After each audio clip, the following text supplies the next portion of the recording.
Whether they are easily missed, flat out obscure, have absurdly low drop rates, or don't even have a specific drop rate, you are about to see 10 of the rarest weapons in all of Elden Ring, as well as answer the question, are these weapons worth farming for?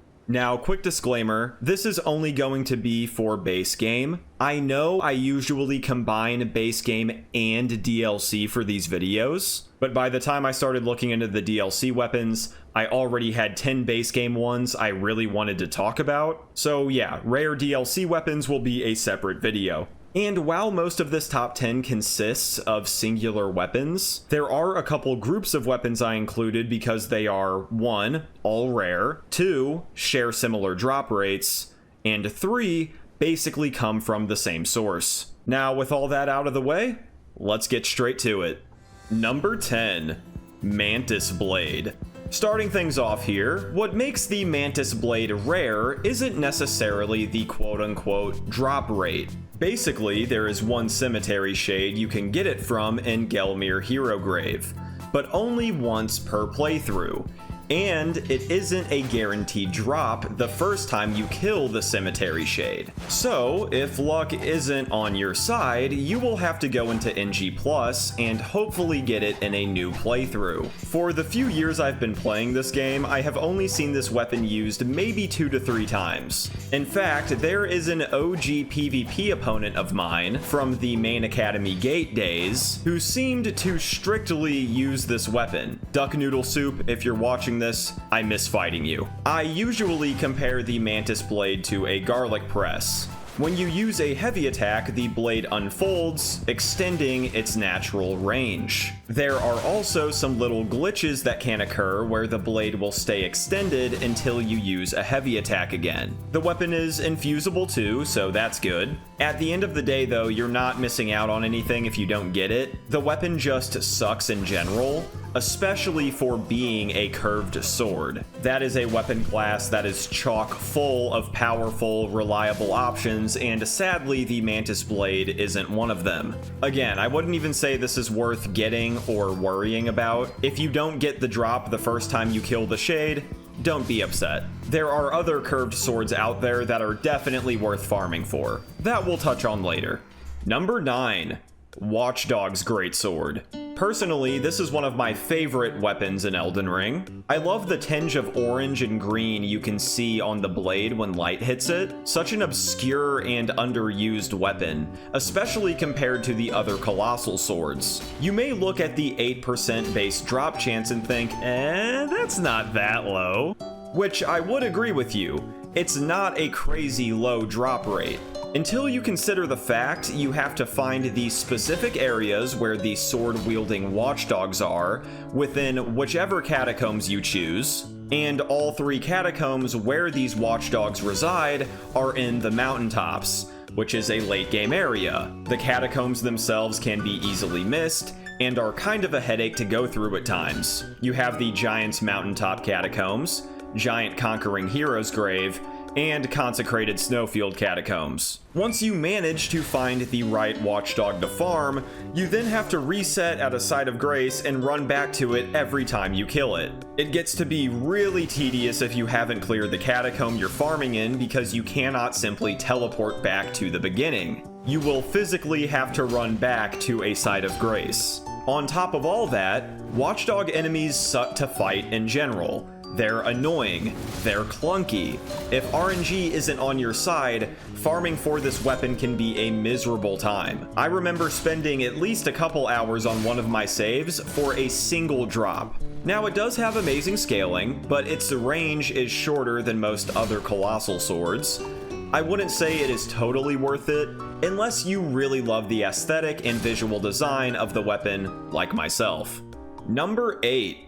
Thorned Whip.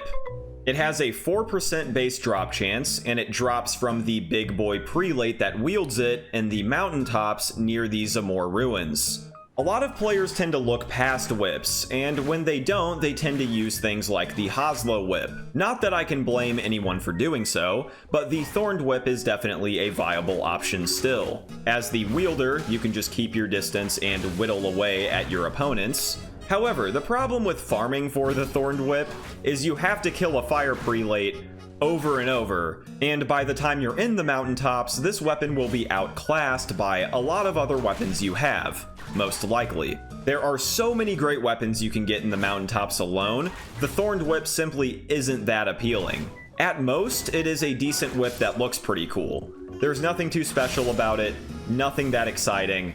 I personally would not waste my time. Well, I would. I already have. Number 7, Envoy's Greathorn. Dropped by the giant oracle envoys in the Halig tree, this has a 2% drop chance at 100 discovery. Easily one of the funniest, goofiest weapons in the game. The Envoy's Greathorn is a colossal strength faith weapon that can pack a serious punch with its unique Ash of War called Great Oracular Bubble. It's exactly how it sounds.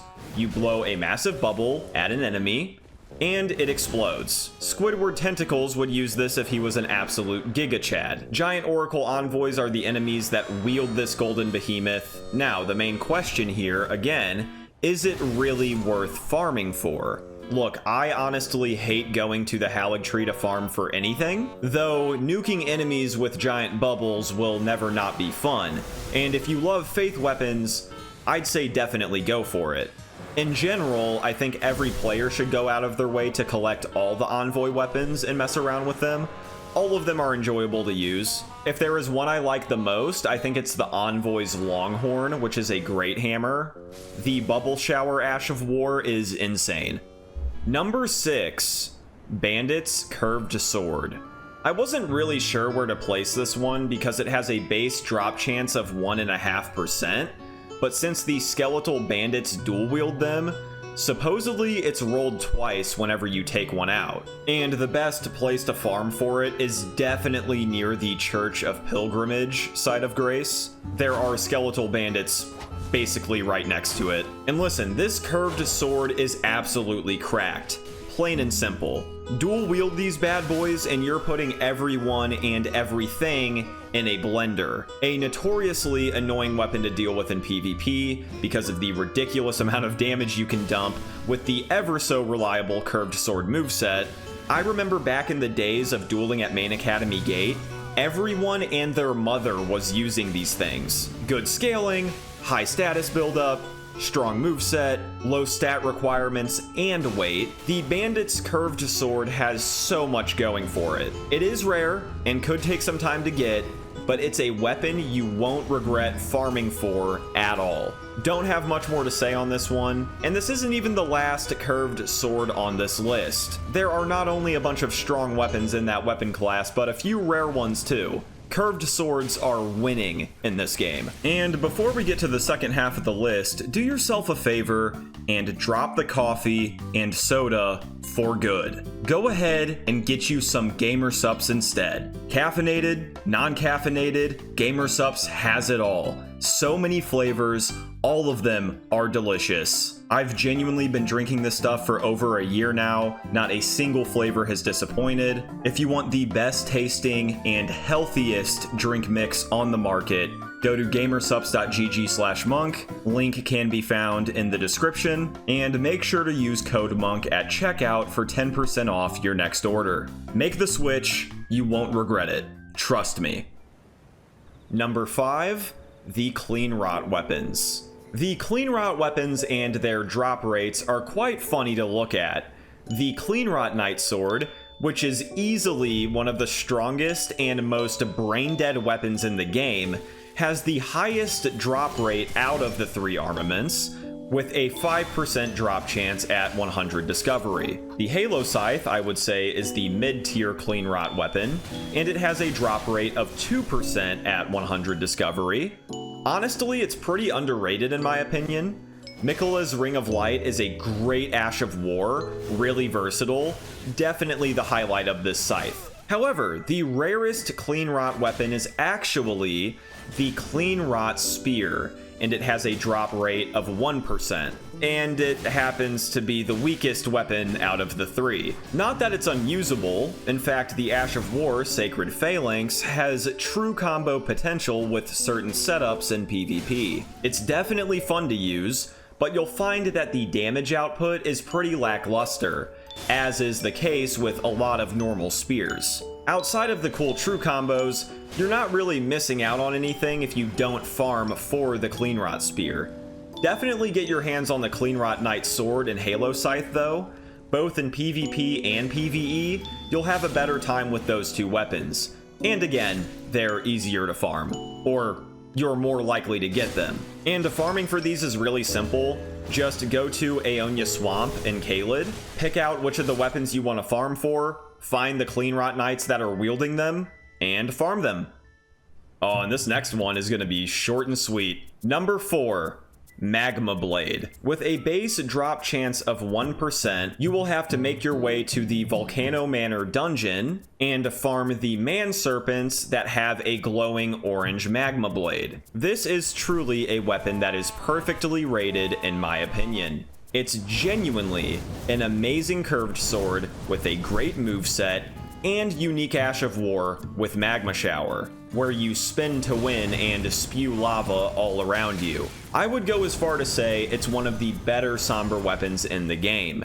It's fantastic for strength faith builds. You'll want to go into strength more, or at the very least an even split between strength and faith, for the best AR. Doesn't really matter if you're doing PvE or PvP, it just shreds most enemies. If you were to ask me, this weapon is 1,000,000% worth farming for. Once again, curved swords, man. I'll just leave it at that. Number 3. The Inverted Hawk Tower Shield. Look, I know it's just a great shield, and maybe you were expecting like actual weapons, but hey, great shields can be weapons too. And this one is sort of a mystery. No one really knows what the exact drop rate is.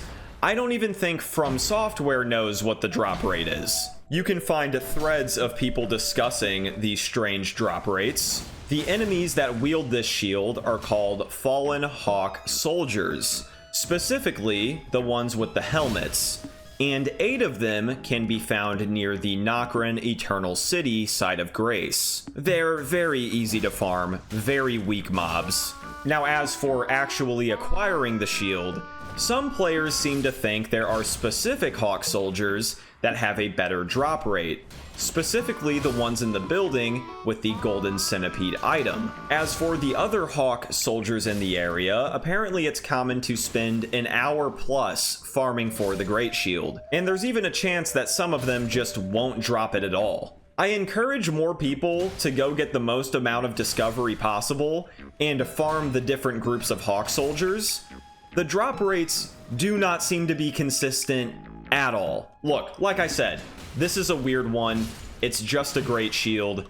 Nothing about it is spectacular. Is it worth farming for? I would say absolutely not, except for fashion purposes. Then I kind of get it.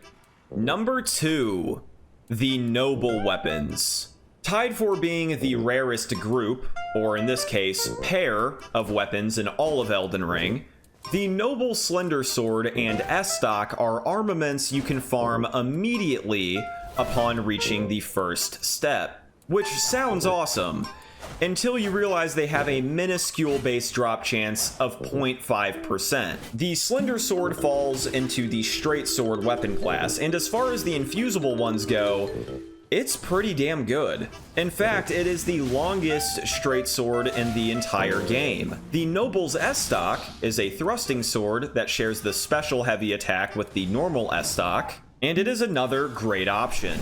Thrusting swords are just great weapons in general. I will never have anything negative to say about them, and this one is no exception. Whether it's in your main hand or offhand, it's a solid choice. And both weapons drop from wandering nobles that can be found as early as Agheel Lake. Well, to the east of Agheel Lake, near the Troll Caravan.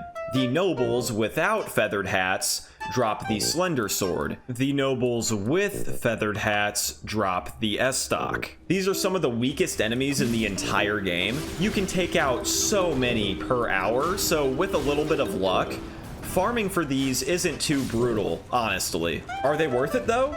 I would say so. Not the greatest weapons, but they are far from the worst.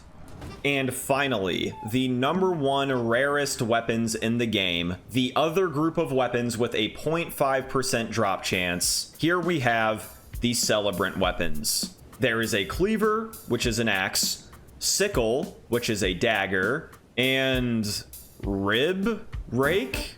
A rib rake, which is a spear? Isn't that just pleasant? All of these weapons can be farmed in the Windmill Village of Altus Plateau. Each one has a property where you get 10 runes when you hit an enemy, and it has a very short cooldown. But that means you have to, 1, farm for them, and 2, well, use them. See, the Celebrant's weapons are not that great.